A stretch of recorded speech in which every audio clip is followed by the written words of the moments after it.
This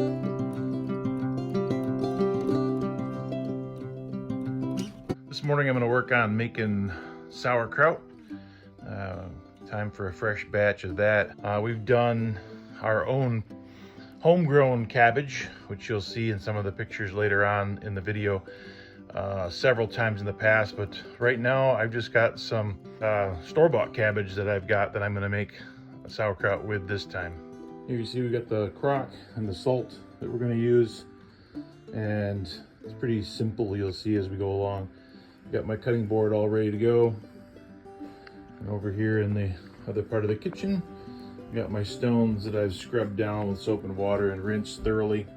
Those are going to be holding the sauerkraut down in the brine while it cures. I'm going to be cleaning some of these outer leaves off to make sure I get down to the nice clean white cabbage inside here as I cut.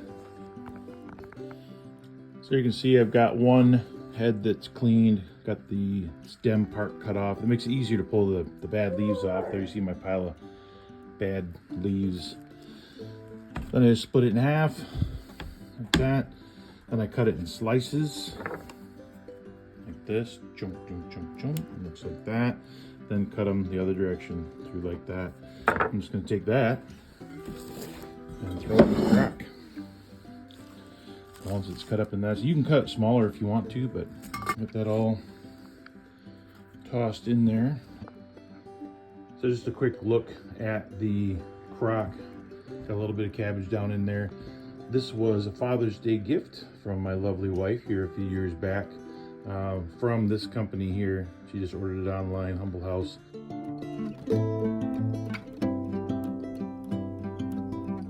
This is my wooden sour stomper, as it says on the other side, but just basically it's a wooden stick that I'm going to take and I'm going to just smash down in there a little bit and bruise up that cabbage, get some water out of it, get it ready to start making sauerkraut. Take a look at the first crock that I used. I like to always show how simple things can be done and you don't have to spend a lot of money, and obviously my wife bought me that nice crock and it's really cool. But I started with a 5-gallon bucket like this, and I found a plate out of the kitchen that fit in there pretty good, and I got a regular river rock, washed it up really good, that had enough weight to hold that plate underneath the brine.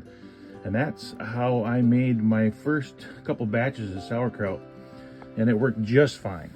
So you don't need all the fancy stuff. Punched the cabbage down with my own fist, then put some salt on and use that bucket.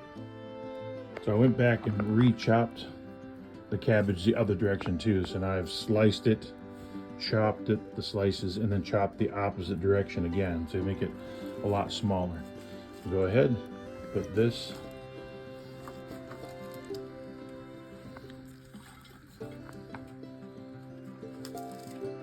in there, and we'll do some more stomping.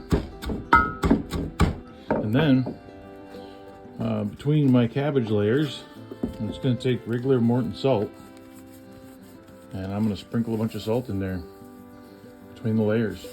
There you go. I'll put more cabbage in.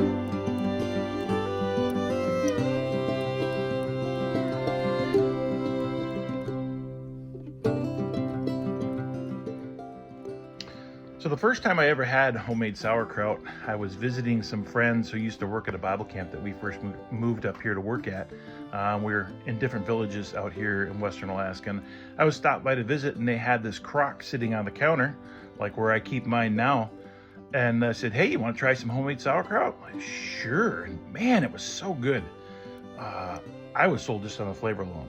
And I mean, honestly, I'm a pretty simple guy when it comes to that kind of stuff. And I just liked the flavor of homemade sauerkraut, so that I was going to do it. Their reasoning was much different. Their daughter struggled with a lot of stomach and bowel pains and issues, and they had gone to so many different doctors, and everybody was trying medications and things that didn't help at all. She was just really, really struggling. Somebody suggested a gut health from fermented products. So they started making their own sauerkraut, and she would just eat like a quarter cup of sauerkraut a day, and it fixed all of her problems. They're not scientists. I'm not a scientist. They're not medical people, but sometimes just the way it practically works out is something to take notice of. So I eat sauerkraut, homemade sauerkraut, because it tastes good, but there is also the fact that it can be good for your health, good for your stomach, and it makes it even that much more valuable to consider possibly doing this. We enjoy cabbage in a lot of different ways. We make cabbage soup, we make it with sausage, we make it just lots of different cabbage ways. So we decided to plant cabbage and got kind of carried away this one year. So I throw some pictures in from our bumper cabbage year. We had cabbage coming out our ears that year. So here's the end of the 3 heads of cabbage. I'm gonna do my last little bit of salting. Spin it around here so you get a little bit on that part. And we're gonna make a brine to put over top of that. That'll be next. So here we are, we're gonna make our brine to put over top of, I'd rather use that right there if I need to wash it out. I just got done making yogurt again.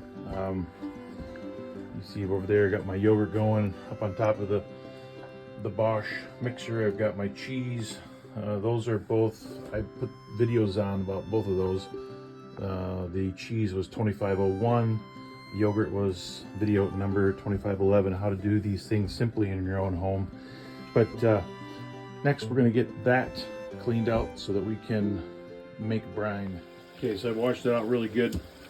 And as I'm putting some warm water in there, because I know warm water will dissolve more salt than regular cold water, so that's why I'm going to use warm water to make sure I got lots of salt. I want this brine as thick as I can get it.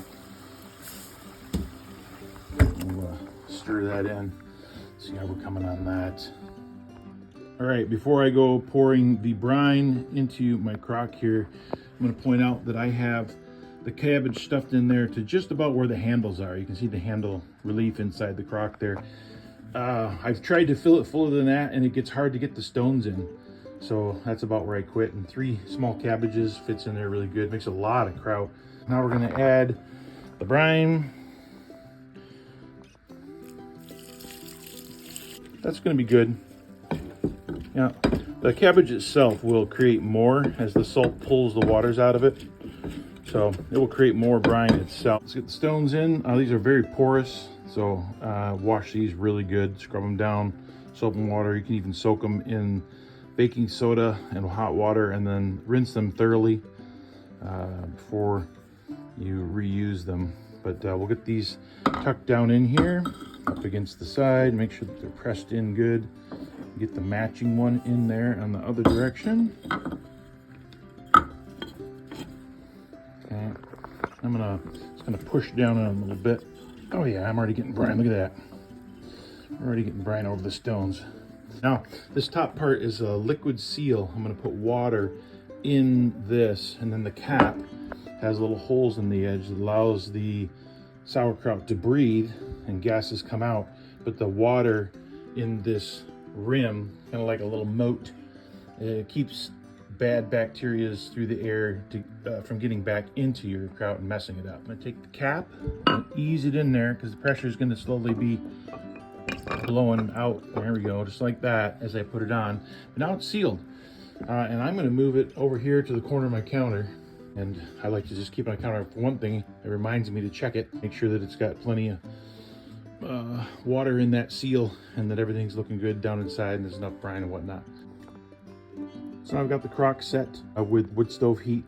We have to check the water level in that water seal a lot, because things evaporate. It's really dry up here, so you got to keep checking it and make sure it doesn't go down below the level where it's protecting your sauerkraut. So I want you to notice the time on the clock there. I got up later than normal this morning. I normally get up about 5:30 because of my regular paying job as a pilot here in Bush, Alaska. But this morning I slept in a little bit and got up about 6:30. And after my shower, did what I often do, to the chagrin of my wife. I sat on the floor and did some research online about some other projects that I'm thinking about doing. You can get a lot of things done in a short amount of time. That's what I want to focus on right now. I made yogurt this morning after I got up, after my shower, after sitting and researching, and then I made sauerkraut, and it's only 9:30. It doesn't take a lot of time. It's pretty straightforward and simple. Don't make it complicated. Keep it simple or you're never going to do it, and just crank it out. Not even 2 hours, you know, of actual time that I was down here. And I'm done and ready to sit down and eat some yogurt and have some coffee. So anyway, hope you enjoyed the video today. Sauerkraut is a great thing, a lot of fun, delicious, good for you, like I mentioned before. Please like and subscribe. Have a good day.